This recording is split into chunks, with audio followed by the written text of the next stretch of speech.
नमस्कार शेतकरी मित्रांनो, आज आपण जालना जिल्ह्यातील बदनापूर तालुक्यातील चितोडा या गावामध्ये आलोय.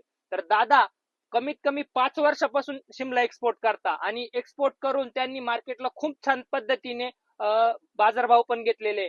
आज आपण त्यांच्या शब्दात जाणून घेऊया की शिमलामध्ये येणारे प्रॉब्लेम आणि त्यानंतर त्यांनी मात करून शिमला कशी एक्सपोर्ट केली. आज आपण शेतकऱ्यांसोबत आहोत. नमस्कार दादा. नमस्कार. तुमचं नाव सांगा प्रथमतः. त्र्यंबकेश्वर तुळशीराम डिगे. ओके.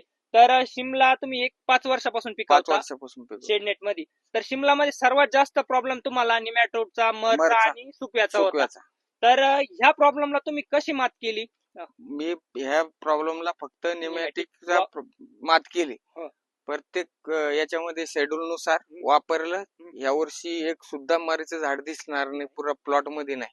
आणि निमॅटिक सोडल्यानंतर मर थांबली, निमॅटोड निमॅटिक. थांबला, सुकवा थांबला. क्वालिटी कशी झाली तुमच्या झाडांची? एकदम जबरदस्त क्वालिटी अवरेज निघलं मला. 4 महिन्यामध्ये मी आतापर्यंत 10 टन माल काढला. आणि 10 टन माल काढला. 10 टन माल काढल्यानंतर तुमचा माल जो मार्केटला एक्सपोर्ट झाला, तर दर कसा होता? दर 50 रुपये दर मला जागेवर भेटला. एकदम जबरदस्त क्वालिटी निघली. ओके. एकदम जबरदस्त रिझल्ट आले.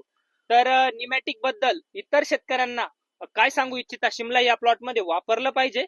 100% वापरलं पाहिजे. बरसातीमध्ये जे वापरतात जो प्रॉब्लेम येतो मरचा, तो फक्त एकमेव औषध एवढं थांबू शकतो. ओके. तर शेतकरी मित्रांनो, शिमला मिरची मध्ये तर निमॅटोडचा, मरचा आणि सुक्याचा जर प्रॉब्लेम येत असेल तर सायंट केमिकलचं निमॅटिक हे 1 एकर साठी 2 लिटर अवश्य वापरा. धन्यवाद दादा. धन्यवाद. धन्यवाद.